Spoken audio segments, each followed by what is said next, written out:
The grand procession of the Voronov delegation arrived with the solemnity of a funeral, which, King Cassian reflected, was not entirely inaccurate. A marriage, particularly a political one, was a kind of death. The death of choice, the death of solitude, the death of uncomplicated alliances. Still, one expected a certain level of decorum. His court stood assembled on the black marble steps of the obsidian palace, a silent, imposing sea of ancient vampires in their finest velvets and silks. Every single one of them had been standing motionless for the better part of an hour, a feat of inhuman patience that Cassian had cultivated over 2 centuries of rule. They looked magnificent. They looked powerful. They looked, to a one, incredibly bored. Cassian himself stood at their fore, a pillar of regal composure. He looked no older than 25, sharp jaw, dark eyes, the kind of face that belonged on a coin or a wanted poster. But the stillness with which he held himself was not the stillness of youth. It was the stillness of something that had learned, over 2 centuries, exactly how dangerous it was. He was dressed in a severe, high-collared tunic of midnight blue that absorbed the torchlight, making him a figure of shadow and suggestion. He had spent 45 minutes ensuring the drape of his cape was precisely dramatic enough. Valerius, his seneschal, who had served the obsidian throne since long before Cassian claimed it, had assured him it struck the perfect balance between unapproachable monarch and willing political partner. Cassian was not convinced. The cape felt loud. The carriage, a monstrous black box drawn by 6 matching nightmares, shuddered to a halt. The Voronov coat of arms, a snarling wolf strangling a serpent, was emblazoned on the door in gaudy silver. Tacky, Cassian thought. His own sigil, a single stylized obsidian shard, was a masterclass in minimalist intimidation. A footman in Voronov livery, his face pale with terror, scurried to open the door. The air grew thick with anticipation.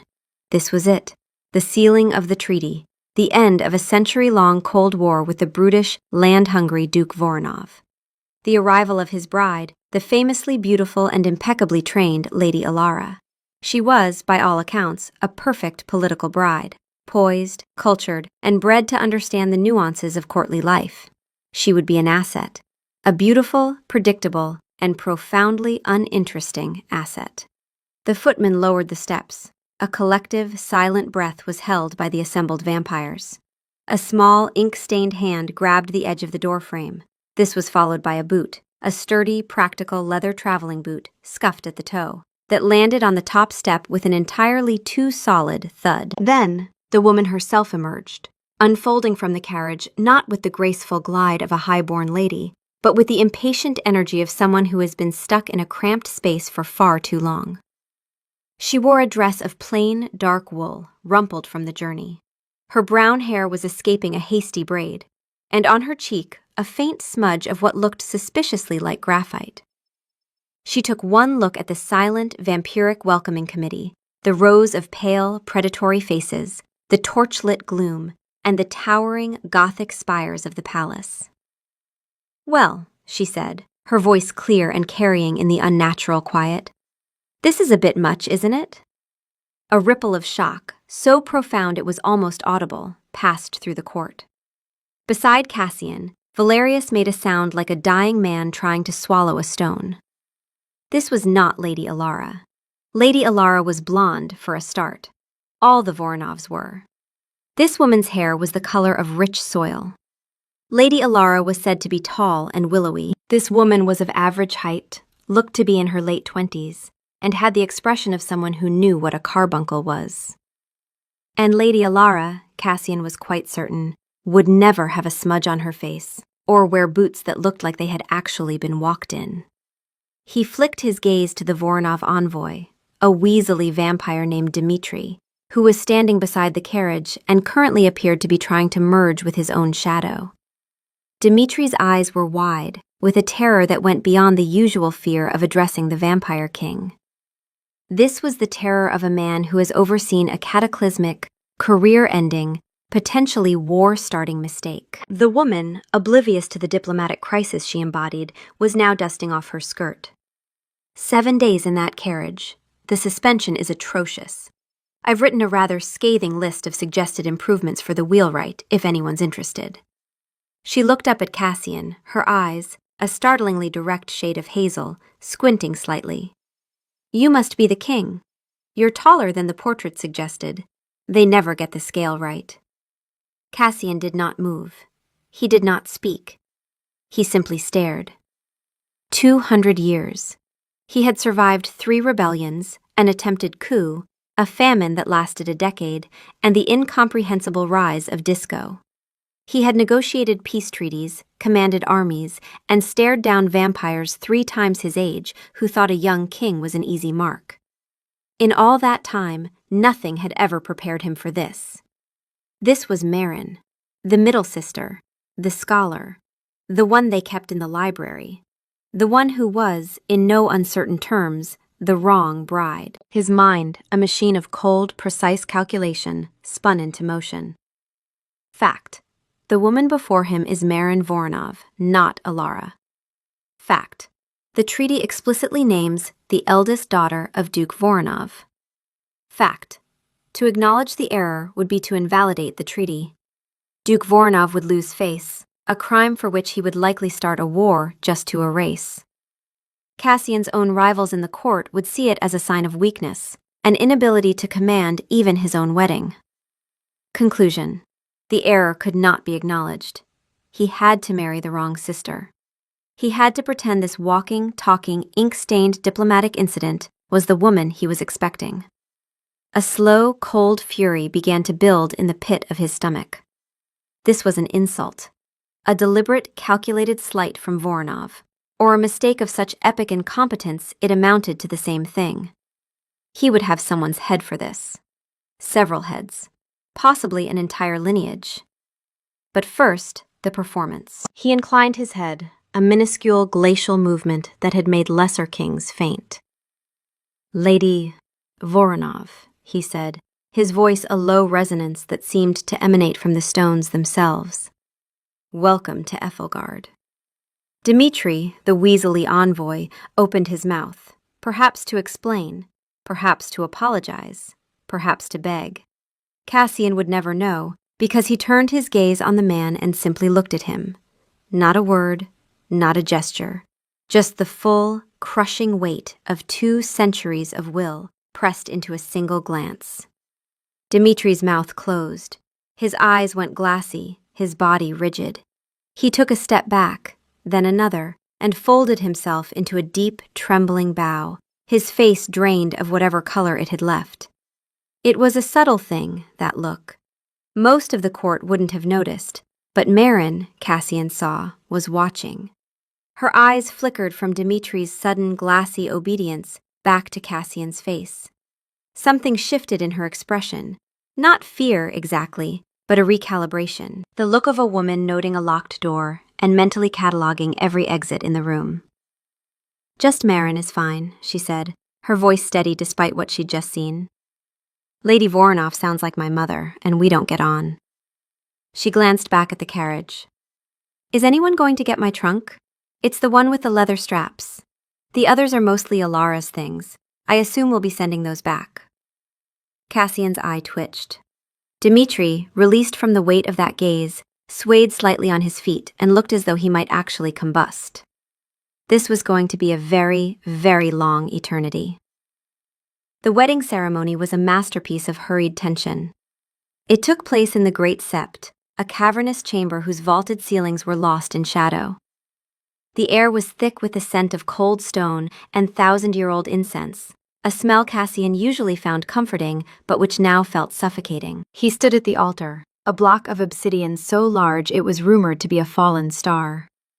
Marin stood beside him, looking less like a bride and more like a captured academic being forced to attend a sports rally. She had, to her credit, washed the smudge off her face. She had, to his eternal consternation, not changed her dress. She refused the ceremonial silks, Valerius had hissed at him minutes before, his face a mask of polite panic. Said they were itchy and structurally unsound for sitting. So here she was, in her rumpled wool, fidgeting. She kept peering up at the ceiling. "Are those actual gargoyles, or just decorative?" she whispered, her voice shockingly loud in the reverent silence. Cassian did not turn his head. Both, he bit out. Functional, then. Good to know. The officiant, Lord Morcant, a vampire so ancient his skin resembled dried parchment, began to chant the rite of union. The words were in a dialect of Old Thracian that had fallen out of use before the Roman Empire was a going concern.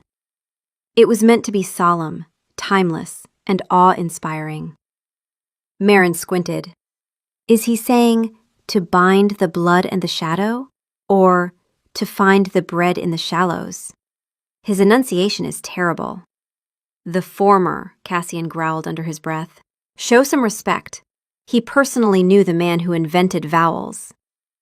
And he's still not using them correctly, she muttered. She shifted her weight. I have a few notes on the text, by the way. The use of the dual accusative in the third stanza is grammatically archaic, even for this period. It implies ownership of the shadow, not partnership with it. You might want to have that revised for future ceremonies. Cassian felt a vein throb in his temple. He had not felt a vein throb in his temple since the siege of Thornwall, and that had involved actual catapults. He was a being of perfect physiological control. This woman, this walking commentary track, was making his non-circulating blood feel agitated. Lord Morcant droned on, finally reaching the binding. A ceremonial obsidian dagger was produced. He was to cut his thumb, she was to cut hers, and their hands would be clasped. A symbolic mingling of life and undeath, of two houses becoming one. He took the dagger. With practiced ease, he drew a shallow, bloodless line on his thumb. It was purely symbolic for him. No blood would well. The dagger was presented to Marin.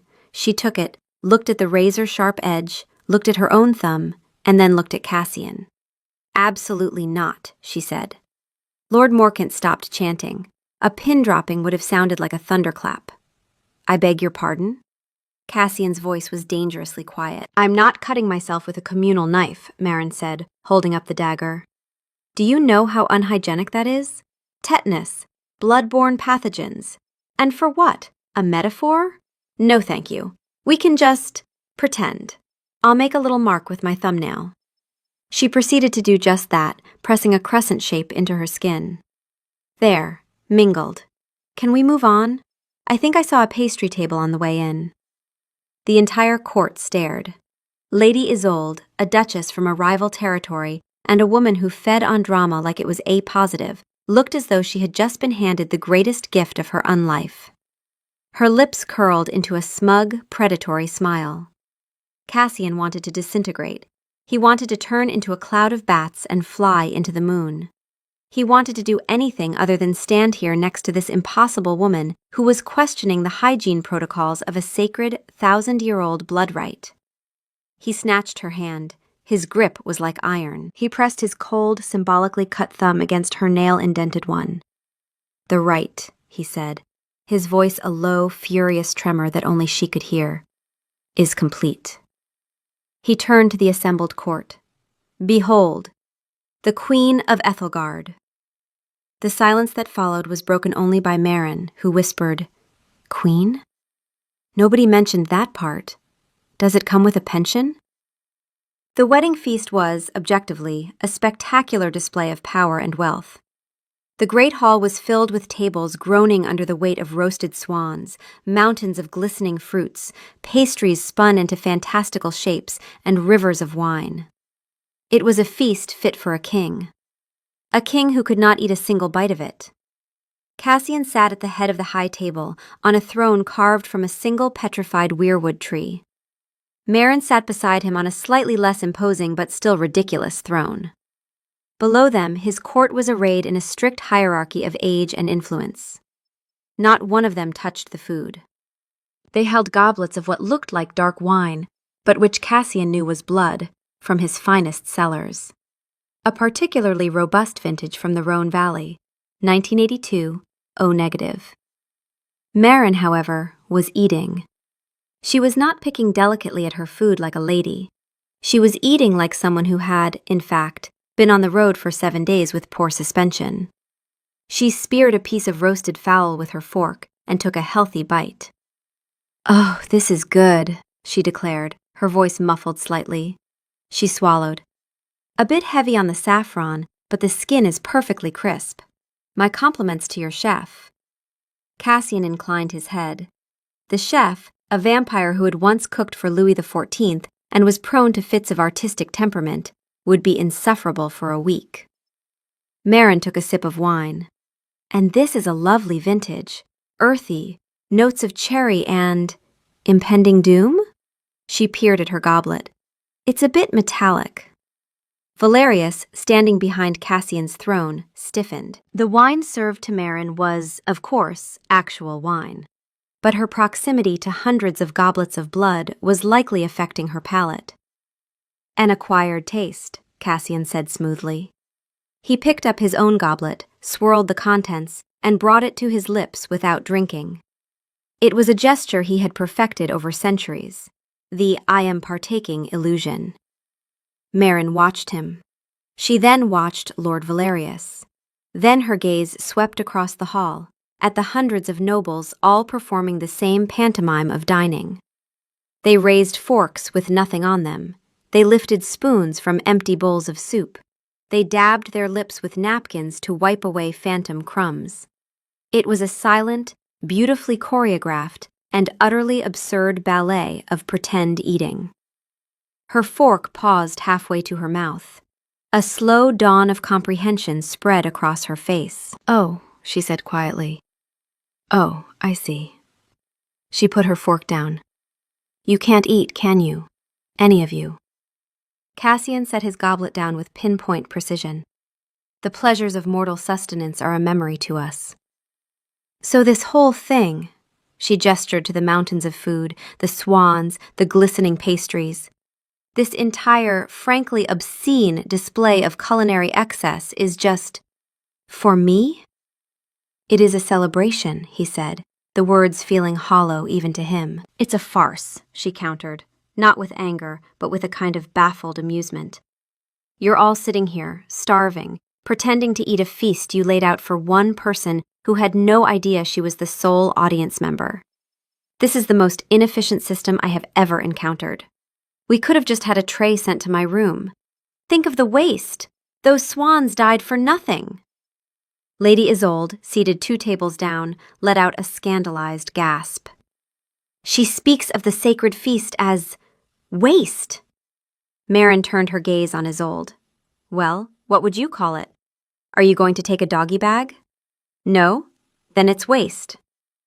Isolde looked like she might faint from sheer aristocratic outrage. Cassian decided to intervene before Marin single-handedly dismantled his entire social structure with common sense.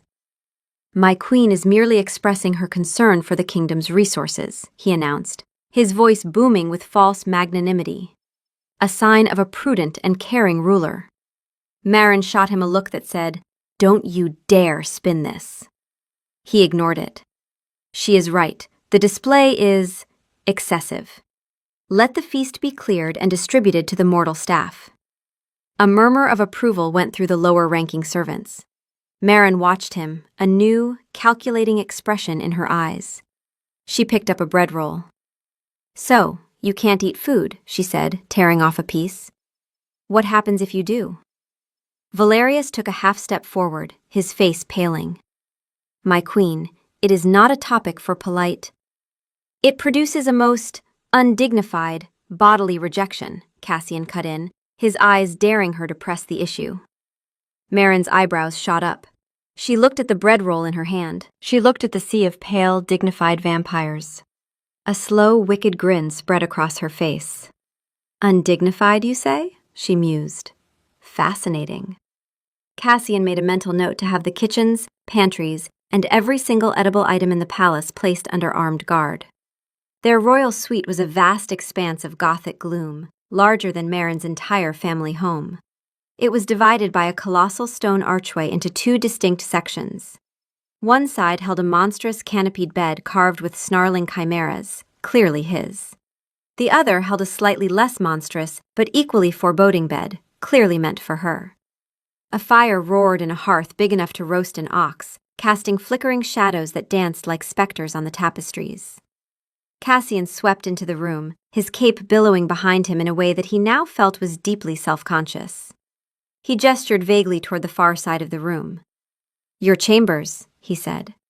It was not a suggestion. Marin walked past him, her practical boots making solid clicking sounds on the stone floor. She didn't even glance at the bed. Instead, she went to the nearest tapestry, which depicted a rather graphic scene of a forgotten battle, and lifted a corner. "Dust," she announced. "And is that mildew?" "It is a priceless artifact from the 7th century, Cassian said stiffly. "It's a priceless health hazard from the 7th century, she countered, dropping it. "We need to get some airflow in here." She marched to one of the towering arched windows and began wrestling with the heavy latch. "Are these painted shut?" "They are sealed for the protection of the castle's occupants. Daylight enters through those panes. For my kind, that is not an inconvenience. It is lethal." Marin paused, her hands still on the latch. She looked at the window, then back at him, then at the dark sky beyond the glass. "It's the middle of the night, and in 6 hours it will not be. So we open it now and close it before dawn. That's a solvable problem." She wrestled the latch free with a decisive wrench and shoved the heavy window open. A blast of cold night air swirled into the room, making the fire gutter and the tapestries sway. The scent of pine and damp earth filled the space, momentarily overwhelming the smell of old stone and incense. Cassian flinched back from the raw, untamed outside world. Marin took a deep breath. "Much better. You can't just live in a sealed tomb. It's bad for the humors." She turned and finally seemed to notice him standing there, rigid with disapproval. "Oh, don't look so horrified. It's just a window. I'll close it myself before dawn." "You are the queen now. Your safety is paramount. The window will remain sealed." "I'm the queen of a place with questionable air quality and a potential mildew problem. My first royal decree is that this window gets opened for at least an hour a night. Under guard if you must." She gave him a challenging look. "Or would you prefer I develop a cough? I imagine a coughing queen is very bad for political stability." He stared at her. The sheer audacity was breathtaking. No one questioned his commands. No one. Not in his own palace. Not in his own chambers. He could end her with a thought. He could press his will against hers the way he had pressed it against Dimitri's on the steps. That single, suffocating weight of ancient command. And she would close the window, sit down, and forget she had ever wanted to argue. But the treaty. The fragile, damnable treaty.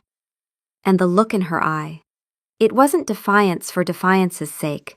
It was practical. It was logical. It was sane. And it made him feel, for the first time in a very long time, like the unreasonable one. And there was something else. Something in the way she had watched Dimitri fold under that gaze on the palace steps. She had catalogued it. She knew what he could do. And she was standing here arguing about windows anyway. He would not use that power on her. The thought arrived with a certainty that surprised him. "An hour," he conceded, the words tasting like ash. "Under guard, sealed before the first light touches the eastern tower." "Excellent, we're making progress." She clapped her hands together, a sharp, businesslike sound. "Now, plumbing." He just stared at her. "Don't tell me you haven't thought about it," she said, already moving toward a door he knew led to the bathing chamber. "An establishment of this size, with this many occupants, must have a complex system of aqueducts and drainage. I'd like to see the plans. The water pressure in the guest wing where they put me to prepare was an affront to engineering. It was more of a regretful dribble than a stream. I'm not living somewhere with bad plumbing for eternity. It's a deal breaker." She disappeared into the bathing chamber. He heard a clang, followed by an interested, lead pipes. We'll have to fix that." Cassian stood alone in the center of his vast, cold room, listening to his new wife, the wrong sister, the ink-stained academic, critique his castle's infrastructure. He slowly lowered his head into his hands. The cape, he decided, was definitely too much. The next morning, Marin, true to her word, found Valerius. The seneschal was in his study, a chamber lined with scrolls and ledgers, attempting to balance the accounts for the disastrous wedding feast. "Lord Valerius," Marin said, walking in without being announced. She was holding a piece of parchment with a diagram sketched on it. Valerius rose, his movements stiff with a weariness that went beyond his centuries of service to the throne. "My queen, how may I be of assistance?" "I need to see the original architectural plans for the palace, specifically the water system, post-15th century renovations. I believe there's a bottleneck in the main aqueduct where it feeds into the western wing. The pressure drop is too significant to be a simple clog." She tapped her diagram. "I suspect a collapsed conduit. Also, your use of lead piping in the royal suite is a public health crisis waiting to happen. For the mortal staff, I mean. I assume it doesn't affect you?" Valerius stared at the diagram. It was surprisingly detailed. He looked at Marin.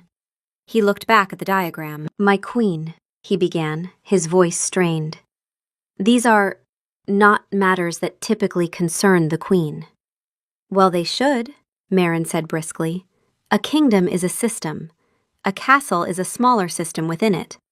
If the systems are inefficient, the kingdom suffers. It starts with bad water pressure, and before you know it, the entire economy collapses. It's basic infrastructural integrity." She leaned forward, her expression earnest. "Don't you see? It's all connected." Valerius, who had managed fiefdoms, overseen tax collection for empires, and negotiated with literal demons from the lower hells, felt a profound and unfamiliar urge to simply lie down on the floor. "I will have the plans brought to you, my queen," he managed. "Wonderful," she beamed. "We'll have this place running like a Swiss watch in no time." She swept out, leaving Valerius alone in his study, staring at the doorway with an expression of pure, unadulterated bewilderment. He had served King Cassian since the man was a fledgling king of barely 50, still sharp-edged and furious from the war that won him the throne. He had seen everything, or so he had thought. He picked up a quill, dipped it in ink, and made a new entry in his private ledger. Item: 1 queen. Unforeseen operational expenditures, catastrophic. The court, having decided that their new queen was not merely ill-trained, but possibly feral, resolved to civilize her. A trio of tutors was dispatched to her chambers. They were the best: Lady Eleonora, an expert in deportment, who had taught 3 generations of noblewomen how to glide; Lord Alaric, a master of rhetoric and courtly address; and Mistress Evangeline, a stick-thin vampire who was the final word on dining etiquette. They found Marin not in her sitting room, but on the floor of the bathing chamber, tapping on pipes with a small hammer she'd procured from a bemused blacksmith. "My queen," Lady Eleonora began, her voice tight with disapproval. "We are here to begin your instruction." Marin looked up, a smudge of rust on her nose. "Excellent. I've just discovered the source of the pressure drop. There's a partial blockage in this junction, but that can wait. Instruct away." She stood, wiping her hands on her wool dress, which was now dirtier than ever. Lady Eleonora winced.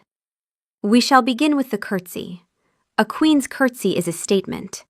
It must convey respect, power, and grace." She demonstrated, sinking into a low, fluid bow that was physically impossible for any creature with a normal human spine. Marin watched her. "You're going to throw your back out like that," she said. "Your center of gravity is all wrong. You're putting far too much strain on your lumbar vertebrae. You should keep your back straight and bend from the knees. It's safer and more biomechanically sound." She demonstrated a neat, efficient bob. "See? Stable, dignified, less risk of a slipped disc." Lady Eleonora stared, speechless. Lord Alaric stepped forward, clearing his throat. "Perhaps we should move on to modes of address. When addressing a Duke of the Old Blood, one must use the formal honorific, Your Grace, followed by, "Yes, but what if you're trying to use the subjunctive mood in a subordinate clause?" Marin interrupted. "For instance, if I were to say, 'If Your Grace were here, I would ask him about his abysmal tax policies.' The were is correct, indicating a contrary to fact condition. But yesterday I heard you say, if the king was to arrive, which is grammatically incorrect. It should be were. The subjunctive is dying, and it's a tragedy. We can't let standards slip, especially not at court. Lord Alaric, who had debated philosophy with Voltaire, opened and closed his mouth several times, making no sound. Mistress Evangeline, seeing her colleagues routed, made a valiant last stand. The dining arts, she declared, brandishing a ceremonial fish fork. One must know the purpose of all 17 pieces of cutlery. Marin looked at the fork. That's a ridiculous design. The tines are too far apart to properly flake a delicate fish, but too close together to handle a steak. It's an instrument of failure. She took the fork from the stunned vampire's hand. Look at the weighting. It's all in the handle.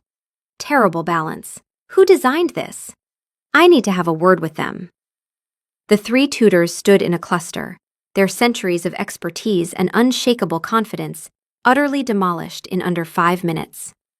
They looked at Marin, who was now explaining the ergonomic principles of a well-designed spoon, and then they looked at each other. A silent, mutual agreement was reached. They turned and, with as much dignity as they could muster, fled the room. Cassian found them an hour later in a private solar, drinking heavily from a decanter of vintage blood and staring into the middle distance. The Queen's instruction did not go well, I take it, he asked, his voice laced with a dry, weary sort of amusement he hadn't felt in decades. Lady Eleanora looked up at him, her eyes wide with trauma. She told me I curtsied like a collapsing bridge. She corrected my use of the subjunctive, Lord Alaric whispered, shaking his head in disbelief. She said my fish fork was an instrument of failure, Mistress Evangeline wailed. An instrument of failure! Cassian looked at the 3 shattered husks of his most esteemed courtiers. He thought of the open window. He thought of the plumbing diagrams. He thought of the swans who died for nothing. He turned and walked away, and for the first time since the botched wedding ceremony began, a small, unfamiliar sensation tickled the corner of his mouth. It wasn't a smile. Not yet. But it was dangerously close. Boredom, Marin decided, was the true enemy of eternity. The palace was a vast, glittering prison, and after a week of mapping the plumbing and terrifying her tutors, she needed a project. She found it in the Royal Library. It wasn't so much a library as a book mausoleum, a series of interconnected circular chambers soaring 3 stories high, crammed with shelves that groaned under the weight of countless scrolls, codices, and leather-bound tomes. Dust motes thick as insects danced in the slivers of light piercing the gloom. The air smelled of decaying paper, leather, and forgotten knowledge. It was magnificent. It was also a complete and utter disaster. There was no card catalog, no system of organization. Books were shelved with a logic that defied comprehension. A 16th-century treatise on alchemy was wedged next to a bound collection of 1980s appliance repair manuals. A delicate scroll of ancient poetry was being crushed by a stack of 19th-century shipping manifests. It was an affront to everything Marin held dear. Right, she said to the empty room. This won't do at all. She stood there for a moment, her hand resting on the spine of a mishelved atlas. The leather was warm under her fingers, cracked in the same places as the old atlas in her father's study, the one she used to trace with her fingertip, following rivers to their end while Ilara braided her hair and chattered about nothing. The memory arrived without permission, sharp and specific. The smell of her sister's rosewater, the tug of the comb, the afternoon light through the library window at home. Her library. The one with the creaking ladder and the stain on the ceiling from the time she'd left the window open in a rainstorm. She would never stand in that room again. Her hand tightened on the atlas. Then she released it, drew a breath, and rolled up her sleeves. She'd taken to wearing a series of practical blouses and skirts she'd found in a forgotten wardrobe, much to the court's horror. She got to work. For days, she was a whirlwind of methodical chaos. She conscripted a half-dozen terrified mortal footmen, teaching them the basic principles of sorting by subject, author, and period. She designed a rudimentary cataloging system on sheets of parchment, her handwriting a blur of neat, efficient script. She was covered in dust, her hair was a mess, and she was happier than she'd been since she arrived. The library was a puzzle, a glorious, sprawling, centuries-old mess that she could fix. And if she kept her hands busy enough, the other thoughts, the ones about home, about Alara, about the eternity of cold hallways stretching ahead of her, stayed where she put them. Cassian found her there on the 4th day of her project. He had been avoiding her. Her presence was a constant low-grade disruption, like a stone in his shoe. But the palace felt unnervingly quiet, and Valerius had reported that the queen had sequestered herself in the archives and was demanding more ink. His curiosity, an emotion he thought had atrophied long ago, got the better of him. He moved with utter silence, a shadow drifting through the towering shelves. He found her on a tall, rolling ladder, humming a jaunty, unfamiliar tune as she examined a heavy codex. She was wearing a pair of spectacles she'd fashioned for herself from some spare wire and the lenses of a discarded pair of opera glasses. He stood in the shadows and simply watched. He'd expected to feel annoyance, the familiar irritation at her constant meddling. Instead, he felt nothing. And then something else. A strange, quiet sense of fascination. She handled the ancient books with a reverence that bordered on love, her ink-stained fingers tracing the embossed titles with gentle care. For all her talk of efficiency and systems, it was clear this was not just a project to her. It was a passion. "The early Carolingian minuscule script is surprisingly elegant, isn't it?" she said without turning around. But their vellum preparation was shoddy. You can see the follicle patterns. His enhanced senses were a curse. He'd heard her humming, yes, but he'd also heard the steady, rhythmic beat of her heart, a sound both alien and compelling in the utter silence of his world. He had not, however, expected her to hear him. "My hearing is not so keen," he said, stepping out of the shadows. She glanced down at him over the top of her makeshift spectacles. "No, but you displace the air. And you smell like old stones and ozone. It's very distinctive." She patted the book. "You have a first edition of Isidore of Seville's Etymologiae. Do you know how rare this is? And it was being used as a doorstop in the astronomy section." "An oversight," he said, his voice neutral. "It's a travesty," she corrected, climbing down the ladder with a distinct lack of grace. She landed with a soft thud. "Your entire system of organization is a travesty. It seems to be based on whatever fits on the shelf. I found a book on crop rotation filed under demonic pacts. Perhaps there was a thematic link." She shot him a withering look. "Don't be deliberately obtuse. It's unbecoming of a monarch." She gestured to the rows of newly sorted shelves. "I'm implementing a modified version of the Dewey Decimal System. It's a work in progress, given the sheer volume and the fact that supernatural beings and their habits isn't a standard category, but it's a start." He walked along one of the newly organized aisles. The books were arranged with a logic that was clean, clear, and utterly foreign. It was an improvement. A vast, undeniable improvement. He hated it. "This library has remained unchanged for 200 years, he said, a note of accusation in his voice. "Well, there's your problem," Marin replied cheerfully. "Knowledge isn't static. A library should be a living thing, not a museum. How can you find anything if it's all just piled up? I found 3 identical copies of a terrible book of poetry from the 1700s. The poet seems to think love rhymes with above. It does not."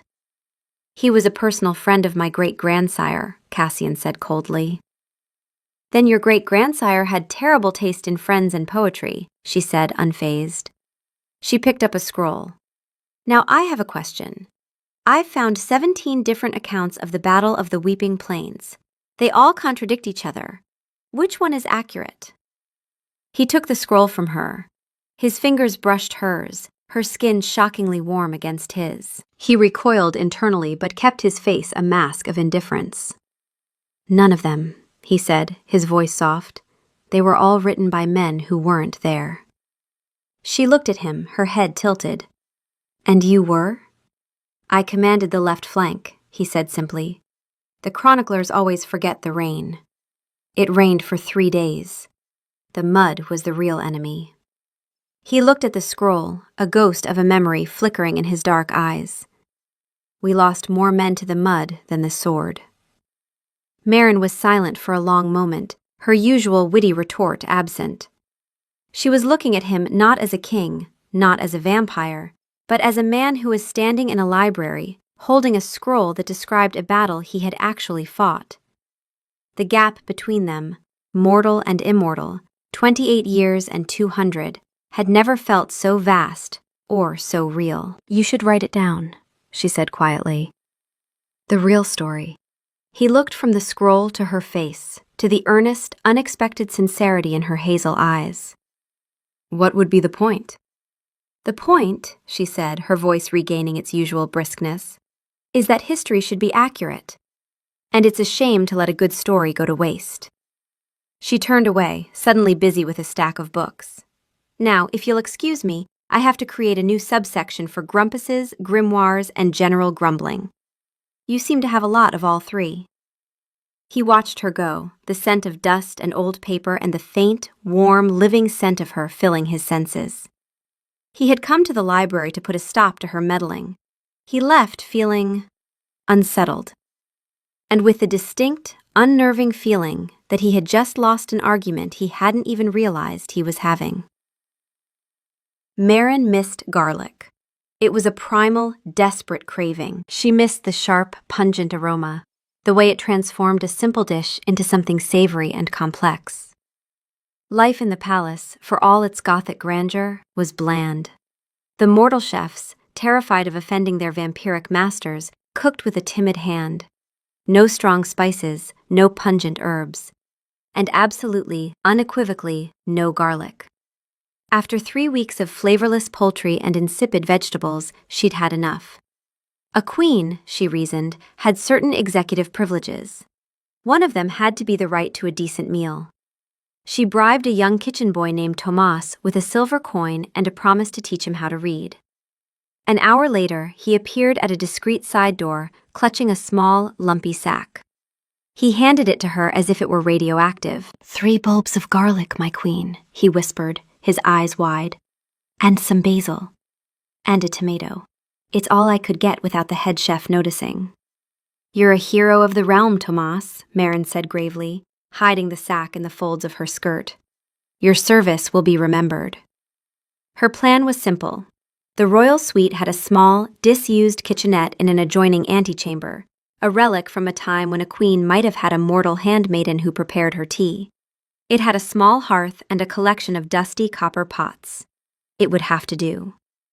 That night, after Cassian had departed for a tedious late-night council meeting, Merrin set to work. She found a small knife, chopped the garlic with practiced efficiency, and soon had it sizzling in a pan with a bit of oil she'd also procured from the heroic Tomas. The scent that filled the small room was glorious. It was the smell of home, of defiance, of flavor. She added the chopped tomato and basil, humming to herself as she stirred the simple, fragrant sauce.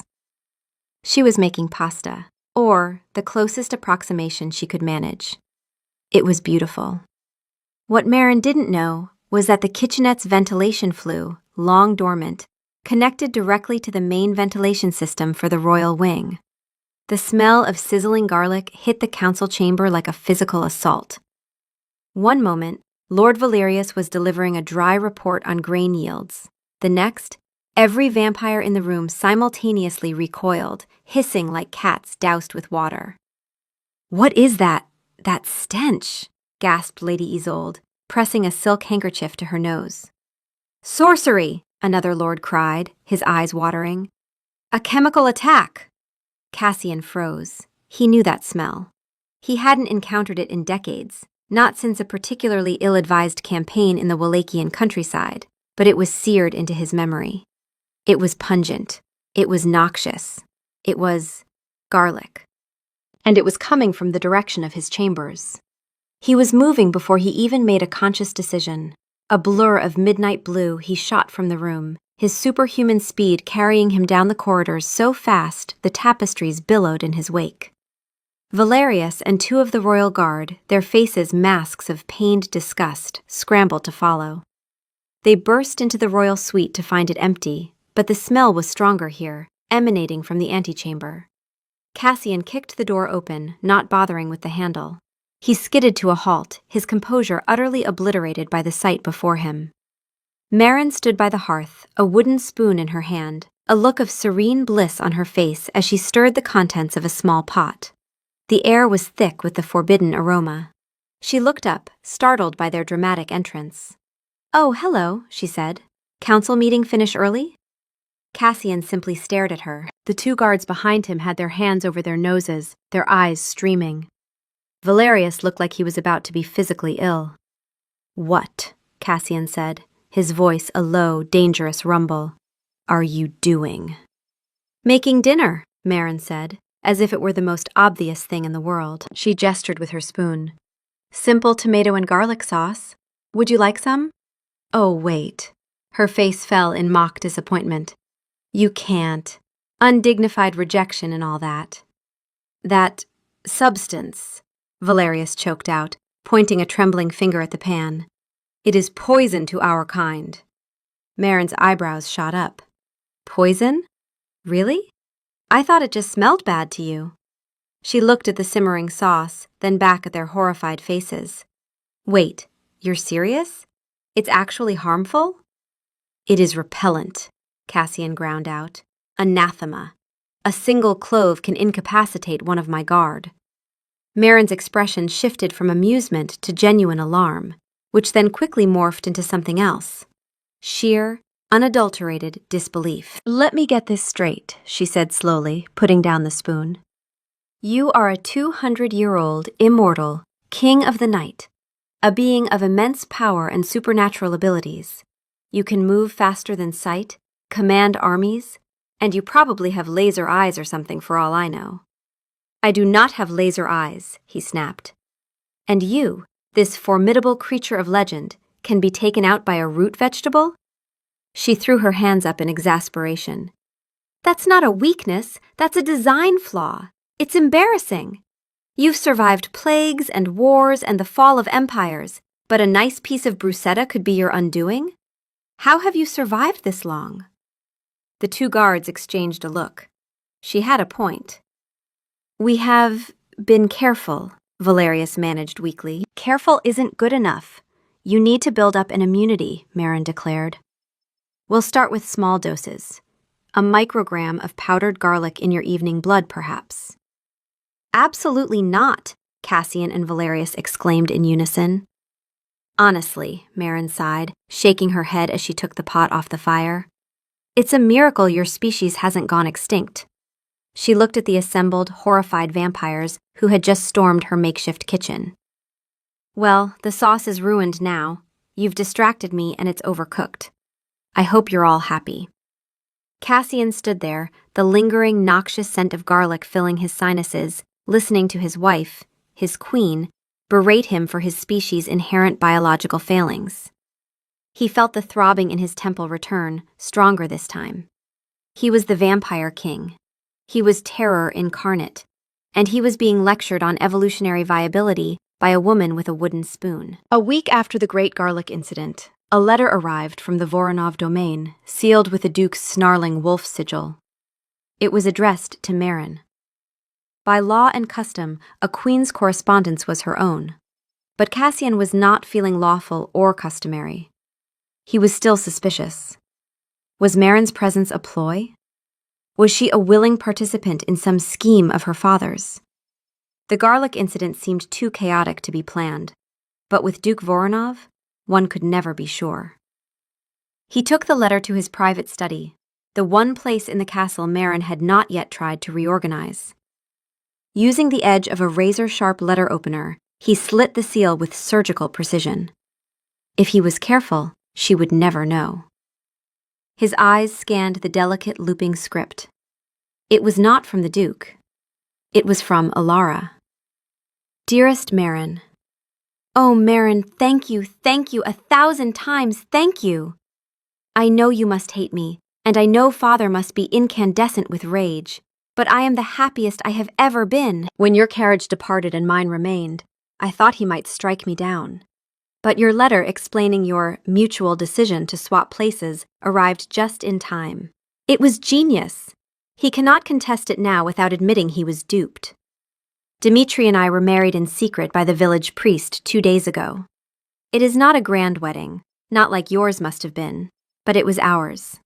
He is a good man, Marin, kind and gentle. He is only a minor lord, with no lands to his name, but he makes me laugh. I could not have borne a life in that cold, dark palace, married to that ancient, terrifying king. I am not strong like you are. You have saved me. You took my place, and you have given me a life of my own choosing. I know it is a great sacrifice, and I will be in your debt for all my days. Be safe, be brave, and if you can, be happy. Your loving sister, Ilara. Cassian read the letter once. Then he read it again. The words shifted his entire understanding of the situation. Marin was not a pawn in her father's game. She was not a usurper. She was a sacrifice. She had traded places with her sister, taking on a fate Ilara feared, to give her a chance at happiness. She had walked into the heart of his dark kingdom, armed with nothing but her wits and her stubborn practicality, to save her sister from him. From the ancient, terrifying king. A strange, uncomfortable emotion coiled in his chest. It felt like a shard of ice, sharp and cold. It was respect. And underneath it, something else. Something that felt dangerously like shame. He had treated her as an inconvenience, a political problem, an insult. He had never once considered she might have had her own reasons, her own loyalties, her own quiet courage. He carefully resealed the letter, using a drop of wax and an unadorned signet ring. It was a passable forgery. He went in search of her, finding her, as he often did now, in the library. She was perched on a stool, painstakingly mending the spine of a damaged book with a needle and thread. He held out the letter.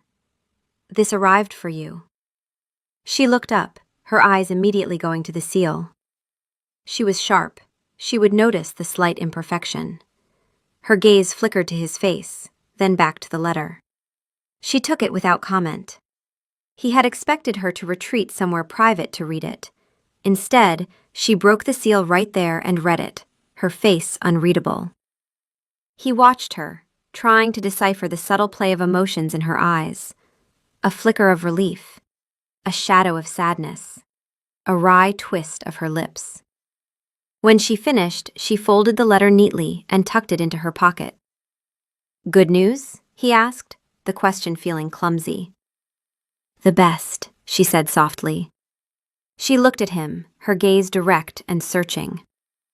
"My sister is happy." "And you?" he pressed, not knowing why. Marin gave a small, weary shrug. "I have a library to organize, and a kingdom's plumbing to overhaul. It's enough." She turned back to her book, her attention suddenly fixed on a complex stitch. An eternity is a long time to be bored, after all. She threaded the needle through the damaged spine, her movements steady and precise. But her hands, he noticed, were not quite as sure as they had been a moment before. The needle paused, her thumb pressed against the book's cover, just held there, not moving, for the space of 3 breaths. Then she drew the thread through and continued as if nothing had happened. Cassian stood there for a moment longer, watching the steady movement of her hands. The ancient, terrifying king. That is what he was to the world. That is what he had been to her. He wondered, with a sudden sharp pang of something he could not name, if that was all he would ever be. The midwinter ball was the pinnacle of Ethelgard's social calendar, a night of political maneuvering disguised as a party. It was Cassian's annual display of power, a reminder to his allies and rivals that his reign was absolute. This year, it was also to be the official presentation of his new queen to the wider vampire aristocracy. Lady Isolde was practically vibrating with anticipation. This was her chance. The garlic incident was already legendary. The stories of the queen's eccentricities were spreading. Isolde intended to use the ball to expose Marin as the uncultured, improper human she was, to humiliate her so thoroughly that the Voronov alliance would be fractured beyond repair. She will be a disaster, Isolde confided to her simpering coterie. She will wear something dreadful, say something appalling, and her failure will be magnificent. Marin, for her part, was dreading the ball. It sounds tedious, she complained to Cassian. Hours of standing around, making small talk with people who have been having the same conversation since the Renaissance. I'd rather be indexing. Attendance is not optional, he said, a familiar note of command in his voice. You are the queen. You will be observed. The night of the ball arrived. The great hall glittered, packed with the oldest and most powerful vampires on the continent. Cassian waited for Marin at the top of the grand staircase, from where they would make their entrance. He was braced for the worst, for her to appear in another wool dress, or, gods forbid, her pipe-tapping trousers. A hush fell over the hall. Marin appeared at the top of the stairs. She was not wearing the ceremonial silks, but she was not wearing wool either. She wore a gown of deep emerald green velvet, cut with a simple, clean elegance that was both modern and timeless. It was utterly unlike the fussy, elaborate gowns worn by the other women. Her hair was swept up in a simple but elegant knot, and her only adornment was a single silver pin. And the dress had pockets. She walked towards him and stopped, smoothing down her skirt. I had it made, she said, a hint of defiance in her tone. The royal seamstress was appalled, but she's coming around to the idea of practical formal wear. Pockets are revolutionary. Cassian stared at her. She looked regal. Not in the brittle, decorative way of a court lady, but with a solid, self-possessed grace that was all her own. He had never seen her look like this. He had never seen anyone look like this. You look, he began, his voice rough. He searched for the right word. Acceptable. Her lips twitched. High praise. Now, let's talk about you. She circled him, her eyes narrowed critically. His formal tunic was encrusted with silver embroidery, his cape a cascade of black velvet. It's a bit much. The cape especially. It screams, I'm compensating for something. It is ceremonial, he said through gritted teeth. It's a fire hazard, and the collar is too high.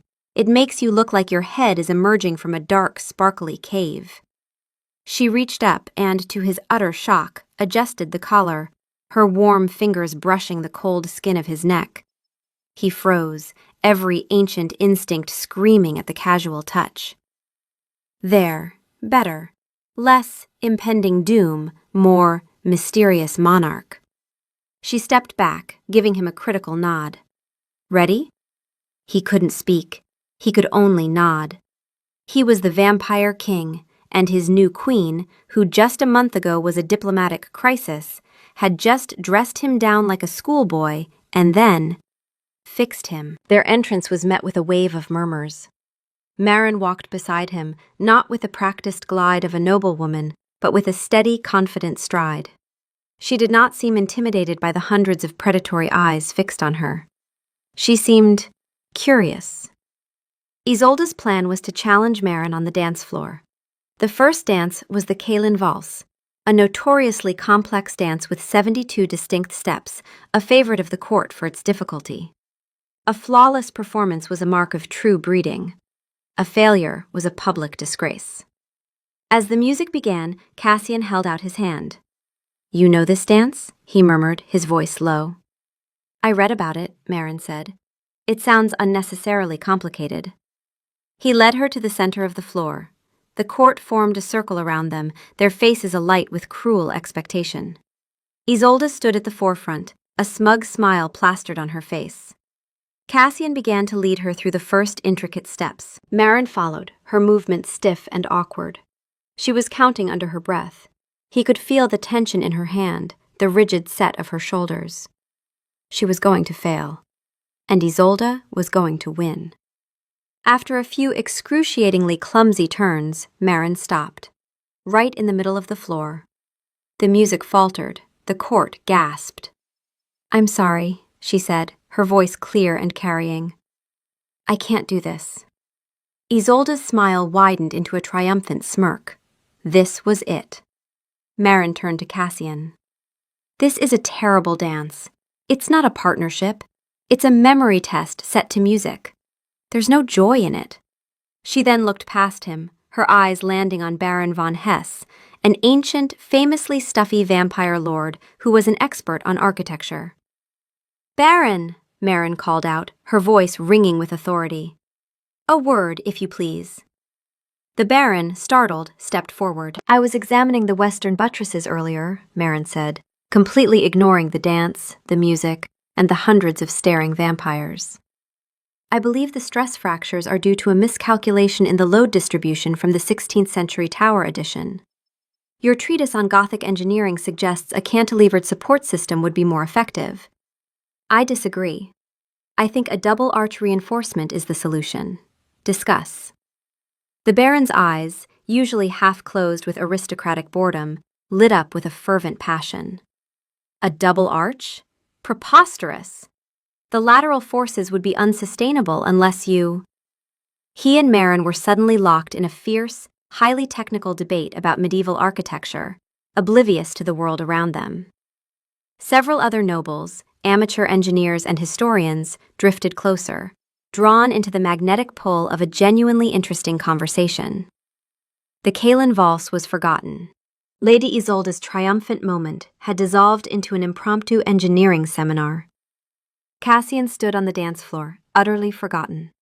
He watched his wife, his impossible, ridiculous, brilliant wife, hold court not with dancing and flirtation, but with intellect and passion.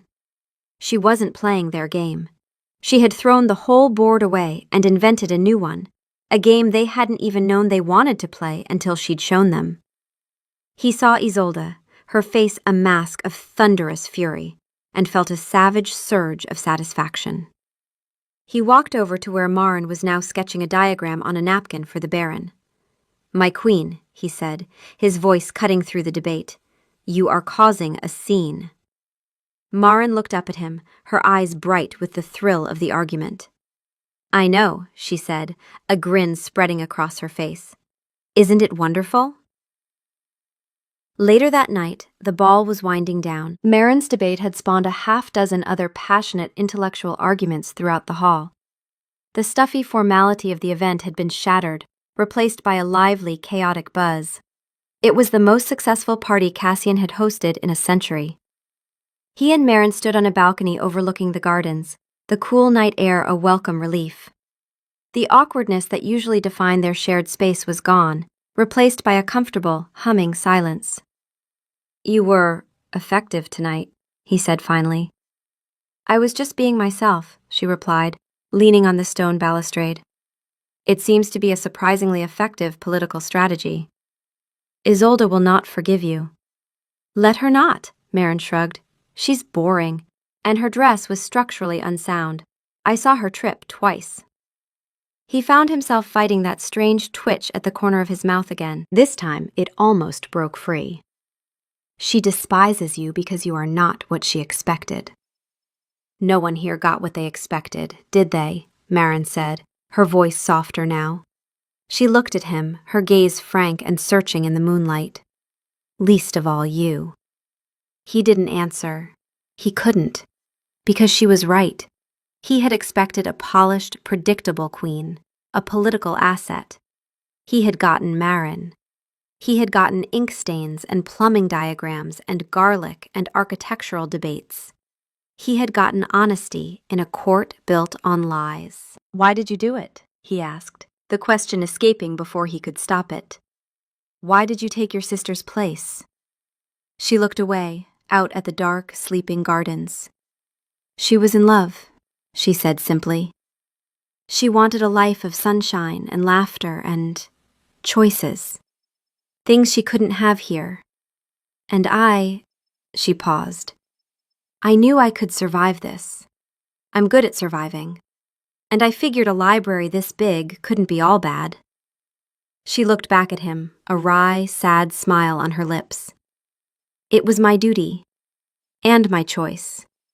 A choice she didn't have. He looked at her, at this small, stubborn, fiercely intelligent human who had faced down his entire world with nothing but her own character. The ancient, terrifying king felt a stir of an emotion he hadn't felt for anyone since before the turn. It wasn't lust, it wasn't fondness. It was a profound, aching, and deeply terrifying sense of admiration. And he knew, with a certainty that chilled him to his very soul, that he was in very, very deep trouble. Lady Isolde was not a good loser. Marin's triumph at the ball had been a public humiliation, and Isolde's fury had curdled into a venomous, obsessive need for revenge. If Marin couldn't be broken by social pressure, she would have to be broken by political force. Isolde began to watch. She had her spies, disgruntled ladies-in-waiting, ambitious courtiers, report on the queen's every move. And they reported that the queen wrote letters, copious letters, to her family, to her sister, to old university colleagues. Isolde knew that in those letters she would find a weapon. It took 2 weeks, a hefty bribe, and a compromised courier, but Isolde finally got what she wanted, a recent letter from Marin to her sister Ilara. She read it in her private chambers, her lips curling into a cruel, triumphant smile. It was perfect.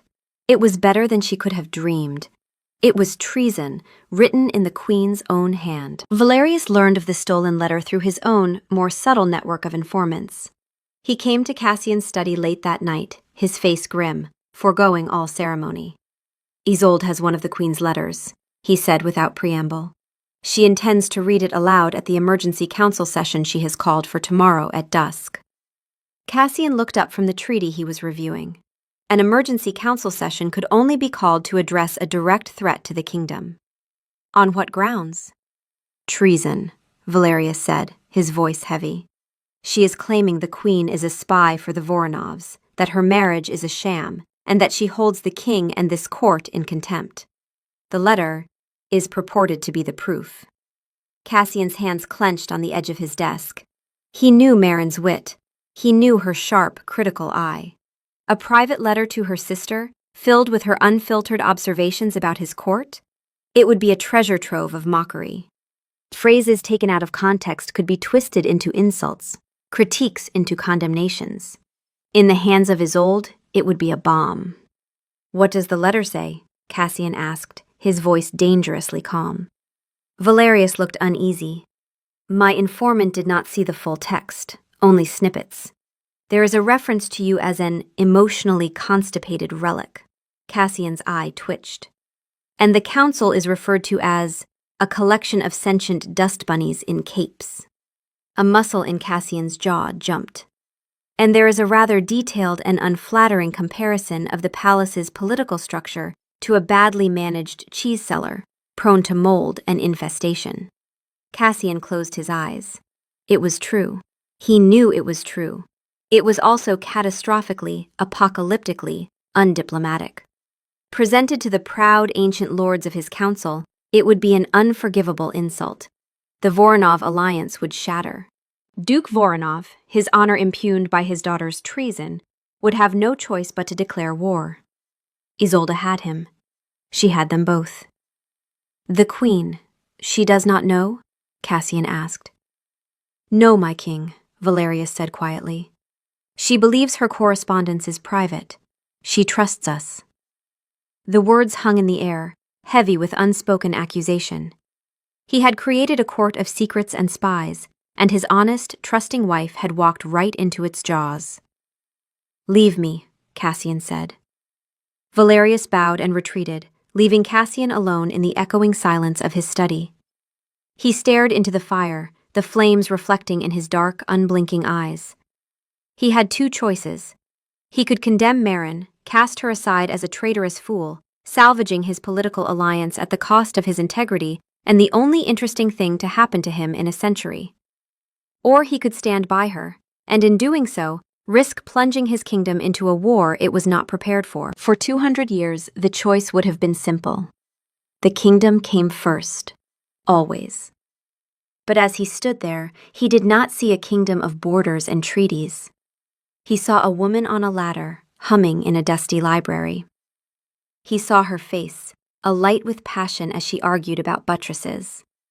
He saw her smile, that small, wry, brilliant smile, as she called him an emotionally constipated relic. And for the first time in his long, long life, the king did not know what to do. The council chamber was a pit of vipers. Every high lord and lady of Ethelgard was present, their faces grim and expectant. At the center of it all stood Lady Isolde, radiating smug triumph. Maren stood beside Cassian's throne, her face pale but her chin held high. She had been summoned without explanation, and the confusion in her eyes was slowly being replaced by dawning horror as she realized she was the subject of this tribunal. The Voronov envoy, Dmitri, stood near the doors, his face ashen. This was his worst nightmare realized. "My king, my lords," Isolde began, her voice ringing with false piety. "It is with a heavy heart that I bring this matter before you. I have discovered a plot, a betrayal at the very heart of our court." She held up Maren's letter. "Our new queen, it appears, is not the loyal wife we were led to believe. She is a viper in our midst, a spy for her ambitious father, who mocks our sacred traditions and holds our noble king in contempt. She has committed treason." A furious murmur swept through the chamber. Maren flinched as if struck. "That's not true. That's my private letter." "A letter," Isolde purred, "in which you describe this august body as sentient dust bunnies." A collective gasp of outrage. Several ancient lords clutched their chests. "And our king," Isolde continued, her voice dripping with venom, "our powerful, feared monarch. She calls him an emotionally constipated relic."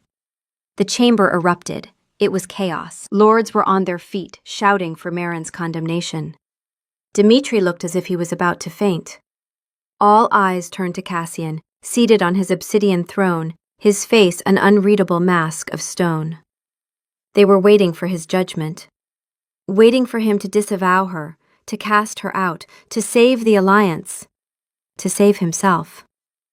Maren looked at him, her face a mixture of fear and betrayal. She thought he had brought her here for this, to be sacrificed. Cassian rose slowly to his feet. The chamber fell silent. The only sound was the crackling of the torches. He looked at the furious faces of his council. He looked at the triumphant face of Isolde. Then he looked at Maren. And the comedy dropped. "She is not wrong," he said. The silence that followed was absolute, a vacuum of pure shock. Isolde stared at him, her jaw slack. My king?" Cassian descended the steps of his throne, his movements deliberate, powerful. He walked to Isolde and took the letter from her nerveless fingers. His eyes scanned the page. "She calls the council a collection of sentient dust bunnies in capes," he read aloud, his voice resonating with ancient power. He looked up, his gaze sweeping across the stunned lords. "For the last decade, this council has spent more time debating seating arrangements than it has reinforcing the northern garrisons. The description is perhaps unflattering, but it is not inaccurate." He continued to read. "He is an emotionally constipated relic," he quoted, without a flicker of emotion.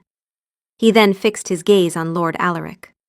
"Alaric, when was the last time I expressed a personal feeling in this chamber that was not rage or disapproval?" Alaric stammered. "Well, my king, at the centennial banquet, you expressed a mild fondness for the floral arrangements." "My point exactly," Cassian cut in. He turned a page. "Ah, yes. The palace's political structure is like a badly managed cheese cellar." He looked around the room. "Lady Isolde, you have been plotting to undermine the Duchess of Winwood's trade routes for 50 years over a perceived slight at a garden party. Lord Boren, your family and the House of Volkov have been in a blood feud for 2 centuries because of a stolen horse. A horse! This court is not a functional government. It is a museum of ancient grudges. It is a moldering cheese cellar." He walked to the center of the room, the letter held in his hand. He was not just defending Maren. He was using her words, Her honest, infuriating, brilliant words as a weapon against the stagnation he had allowed to fester for centuries. "My queen," he announced, his voice ringing with unshakable authority, "is not a traitor. She is an observer. She is the only one among you who has had the courage to see this kingdom not for what it was, but for what it has become." He turned to Marin, his eyes locking with hers. Her observations, while bluntly phrased, are astute. Therefore, effective immediately, I am dissolving the old council. A new one will be formed. Membership will not be based on age or bloodline, but on merit, competence, and a demonstrated ability to see a problem and actually solve it. He looked directly at a stunned Baron von Hesse. "Baron, you are now in charge of infrastructure. Your first task is to report on every bridge, aqueduct, and road in the kingdom. I expect a preliminary report by week's end." He looked at Marin. "And the Queen," he said, a ghost of a smile touching his lips, "will be overseeing this transition, as she seems to be the only one here with any common sense." He had taken Isolde's bomb and turned it into a battering ram, shattering his own fossilized court. It was a power move of breathtaking audacity. It was terrifying. And it was magnificent. Marin stared at him, her heart pounding. He hadn't just saved her. He had championed her. He had taken her private, sarcastic complaints and elevated them to the level of state policy. The king had listened. The court dispersed in stunned silence.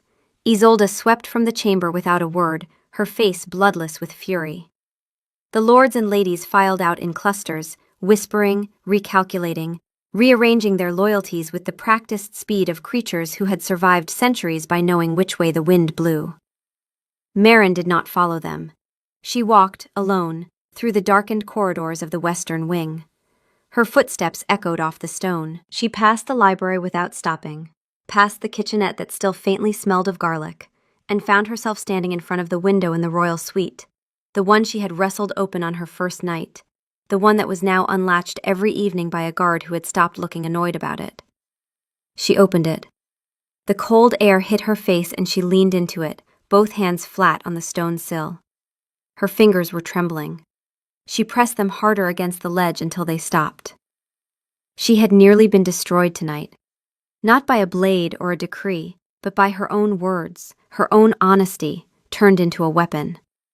She had written to Alara the way she always wrote to Alara, without armor, without calculation, with the relief of being for a few minutes just Marin instead of the Queen.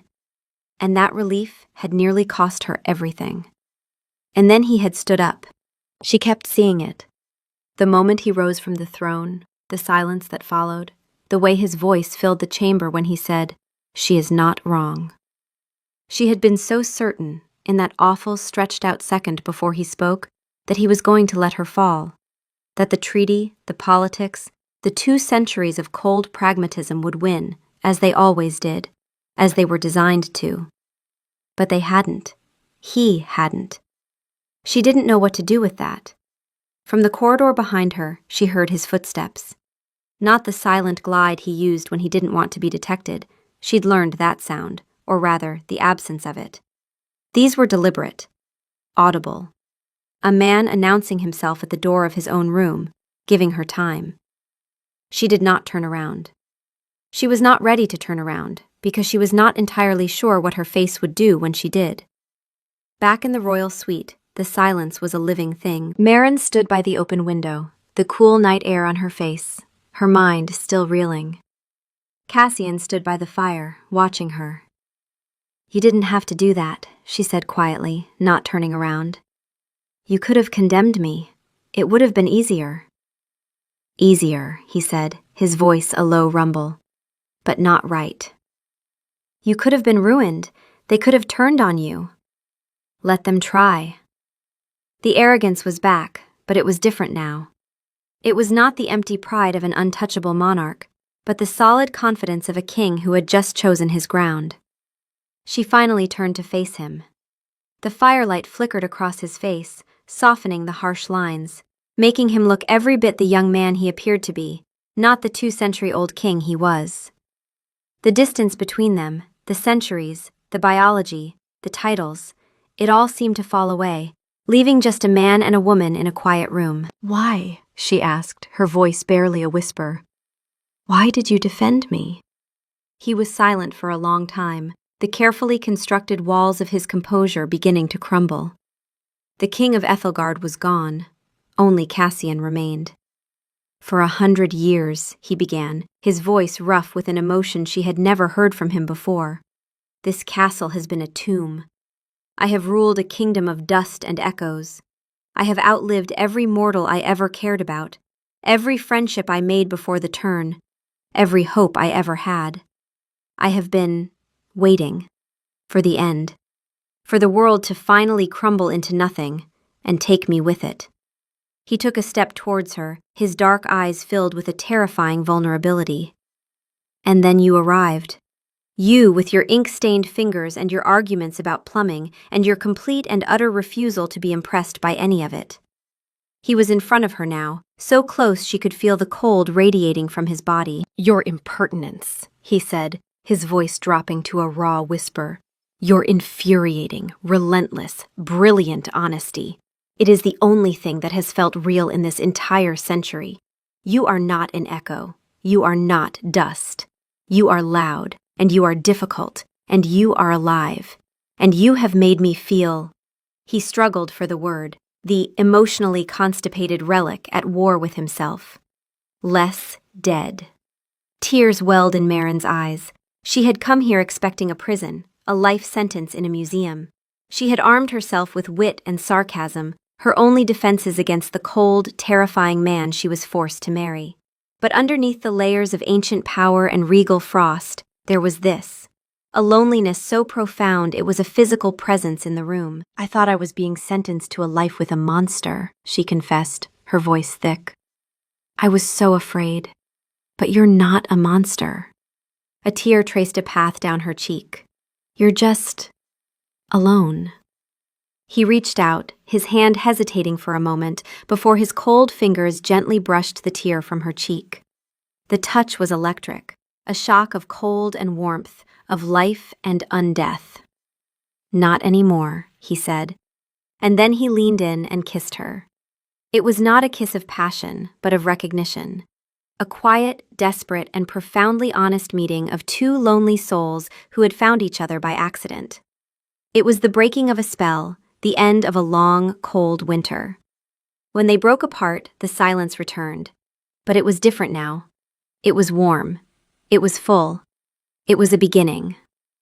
3 months later, the new royal council was in session.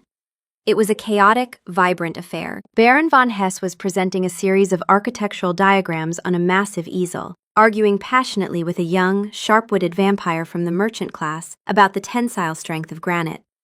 Marin sat not on the queen's throne, but at the council table, armed with a truly terrifying series of charts and a stack of neatly organized reports. Valerius stood beside her, no longer the picture of existential weariness, but an active, engaged participant, handing her documents and pointing out figures. He looked 10 years younger.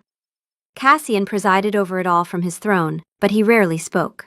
He just watched, a small, genuine smile gracing his lips. He watched Marin dismantle a stuffy lord's argument with crisp logic. He watched her praise a nervous new appointee for a well-researched proposal. He watched her run his kingdom with the same fierce, practical intelligence she had applied to his plumbing. Midway through the session, a young vampire named Lena, a former clerk from the merchant district, one of the first non-noble appointees, stood to present her analysis of the kingdom's grain distribution routes. Her hands shook. Her voice wavered on the first sentence. She glanced at the ancient lords surrounding her, and her words died in her throat. The old council would have eaten her alive. A murmur of impatience rippled through the chamber. Marin leaned forward. "Lena, start with the map." Her voice was calm, specific, stripped of ceremony. "Show us where the bottleneck is. You found it, now show them." Lena looked at Marin, took a breath, and turned to her map. Her hand steadied. She pointed to a junction in the western trade road, and her voice came back, not confident yet, but clear. By the time she finished, 2 of the senior lords were nodding, and Baron von Hesse was already scribbling notes about the road conditions she'd flagged. Marin caught Lena's eye as she sat down and gave her a small, private nod. Lena flushed and ducked her head, but she was smiling. Cassian watched the exchange from his throne. No one else would have noticed it, the specific steadiness of Marin's voice, the way she had given Lena not reassurance but direction, the difference between telling someone they could do it and showing them where to start.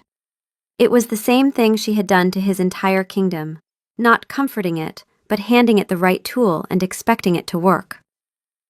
Later that evening, in their chambers, Marin was quiet. She sat at the writing desk, not working for once, just turning a quill between her fingers. The fire crackled. Outside, the wind moved through the pines with a sound like breathing. "I've been thinking," she said. Cassian, who had been actually reading, a novel she had recommended, held open with one hand, looked up. "A dangerous pastime." She didn't smile. "About time." He set the book down. "I'm going to get old," she said. She said it flatly, the way she said everything she had already analyzed from every angle and found no loophole in. "I'm going to age. My hair will go gray, my hands will shake, and you—" She looked at him, at the face that had not changed in 200 years and would not change in 2000. "You'll look exactly like that." He didn't move. He didn't breathe because he didn't need to, but he had learned to do it around her, and now he stopped.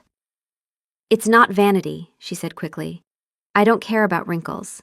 It's the math. I've got 40 years, maybe 50 if I'm lucky and the plumbing holds. You've got forever."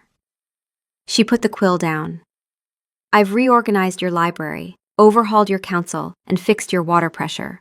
But I can't fix that." The silence stretched. Cassian stood slowly and crossed the room to where she sat. He knelt beside her chair, the vampire king, on his knees on the cold stone floor, and took her hand, her warm, ink-stained, living hand. "There is a way," he said quietly. "You know there is." "I know what it costs." "Everything," he said, "and nothing. You would lose the sunlight, the food you love, the warmth in your skin, your heartbeat." His grip on her hand tightened, almost imperceptibly. "I have listened to that heartbeat every night since you arrived. It is the only warm thing in this palace. I would not ask you to give it up." "You're not asking," she said. "I am." He looked at her. She looked back, steady and clear-eyed, the way she looked at every problem she intended to solve. "I didn't come here to survive, Cassian. Not anymore. I came here because my sister needed me to. I stayed because this place needed me to. But now I'm choosing to stay because I want to. And I want to stay for longer than 50 years. She pulled her hand from his and placed it against his chest, over the place where a heartbeat should have been and wasn't. "I'm not afraid of the dark. I've been living in it for months, and it turns out it's full of badly organized books and terrible plumbing and a king who doesn't know how to accept a compliment." He closed his eyes. He pressed his forehead against hers, cold skin against warm, and stayed there. "It will hurt," he said. "I've read the accounts, 14 of them. They contradicted each other wildly, by the way. Your record-keeping on the subject is appalling. But the consensus seems to be 3 days of agony, followed by an eternity of dramatically improved night vision." She paused. "I have conditions." He let out a sound that was almost a laugh. "Almost." "Of course you do." 1. I want to be able to eat garlic afterward. I don't care if it's supposed to be impossible. I want you to find a way. Put your court mages on it. Marin. 2. The library stays under my jurisdiction. Forever. No one reshelves without my approval. Naturally. 3. You write down the real story of the Battle of the Weeping Plains. I'm not spending eternity married to a primary source who refuses to publish. He pulled back and looked at her. Her eyes were bright and fierce and terrified, and she was making demands because that was how Marin Voronov held herself together when the world shifted under her feet. "And 4, she said, her voice dropping to something quieter, something that was not a demand, but a question she already knew the answer to. You stay. You don't go back to being an emotionally constipated relic. You stay this, whatever this is. This, he said, is a man who is in very deep trouble and who has absolutely no intention of climbing out. She kissed him. It was not the quiet, careful kiss of their first. It was the kiss of a woman who had made a decision and was done deliberating. The turning happened on a Tuesday. Marin had insisted. Tuesdays are underrated, she said, lying on the bed in the royal suite, looking up at the chimera carvings on the canopy with the expression of someone waiting for a mildly unpleasant dental procedure. Nothing important ever happens on a Tuesday. It'll keep the whole thing from feeling too momentous. Cassian sat beside her. He had not spoken in an hour. His face was a mask, but his hands, resting on his knees, were not steady. Valerius waited in the doorway. The court physician, a vampire who predated the palace itself, stood ready with supplies that would not be needed for 3 days, but which he had laid out with meticulous care nonetheless. Marin reached out and took Cassian's hand. "Stop looking like that," she said. "You look like you're attending a funeral." "I am," he said, his voice raw. "Yours." "Oh, don't be dramatic," she squeezed his hand. "Think of it as a renovation. Same structure, better materials, improved longevity. I'm basically upgrading the plumbing of my own circulatory system." He stared at her. "You are comparing your death and rebirth to a plumbing renovation? It's an apt metaphor, and you know it." She took a breath, one of the last she would ever need, and met his eyes. "I'm ready." He leaned down. His lips brushed her forehead, her temple, the corner of her jaw. He lingered there, where her pulse beat strongest, warm and alive and stubbornly mortal. "I'll be right here," she whispered. "On the other side, probably with notes." He bit down. 3 days later, Marin opened her eyes. The first thing she noticed was the sound. Everything had sound. The fire was a roar. The dust motes drifting through the air made a noise like sand falling. Somewhere far below, in the kitchens, a pot clanged against a counter, and it rang through her skull like a bell. The second thing she noticed was Cassian, sitting in the chair beside the bed, watching her with an expression she had never seen on his face before. It was not relief exactly. It was awe. "Well," he said. She sat up. The movement was instantaneous. She thought about sitting up, and she was sitting up, the way a thought became a sentence. She looked at her hands. They were the same hands. The same ink stain on her left index finger that she had never been able to fully scrub out. But the skin was pale now, smooth. And when she pressed her fingertips together, she could feel the whorls of her own fingerprints with a precision that was almost unbearable. "Interesting," she said. Her voice sounded different in her own ears, clearer, every consonant sharp as cut glass. "The sensory upgrade is significant, though the noise levels are going to require an adjustment period." She tilted her head, listening. "Is that a mouse in the east wing? 3rd floor?" "4th," Cassian said. "Your hearing will calibrate." She looked at him, really looked, with new eyes that could see the flecks of dark gold in his irises, the faint scar on his jaw that she'd never noticed, the way the firelight didn't just illuminate his skin, but seemed to pass through it at the edges. He looked young. He looked like what he was, a man in his 20s who had been a man in his 20s for a very long time. "You look different," she said. "I have not changed." "No, I can just see you now." She paused. "Your collar is crooked." He exhaled, not a breath, since neither of them needed those anymore, but the habit of one. "You have been undead for approximately 45 seconds, and you are already criticizing my appearance. Consistency is a virtue." She swung her legs off the bed and stood. The floor was cold under her bare feet, but she didn't flinch. Cold was just information now, not a sensation. She took a step, then another, testing the new architecture of her body. Everything responded faster than she expected, like a carriage she was used to driving that had been suddenly replaced with a thoroughbred. She walked to the window, her window, the one she had wrestled open that first night and pushed it wide. The night poured in. She could smell the pine trees. She could count them. She could smell the river beyond the forest, the mineral tang of its water, the wet clay of its banks. The world was impossibly, almost painfully vivid. She took a breath she didn't need, out of pure human habit, and let it go. "How do you feel?" Cassian asked from behind her. She was quiet for a moment. Then she turned, and the look on her face was something new. Not the brisk, practical Marin who had stepped out of a carriage and told the Vampire King his palace was a bit much. Not the armored scholar who had used wit and competence to survive. This was someone who had walked through fire and come out the other side with her eyes open, and found that the dark was not empty at all. It was full. "Hungry," she said. And then, with the slow, dawning grin that he had come to love more than anything in his 2 centuries of existence. "And I have several questions about the blood cellar. Your vintage system is a mess. I assume it's organized by whatever fits on the shelf?" He laughed.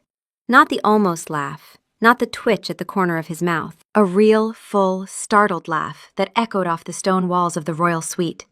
The sound of a man who had spent 200 years in silence and had finally found the thing that broke it.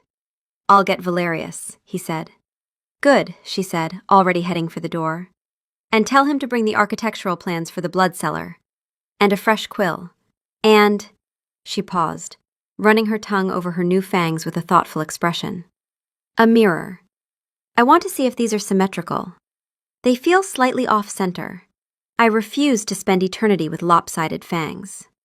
Cassian followed her out of the room, shaking his head, the laugh still warm in his chest.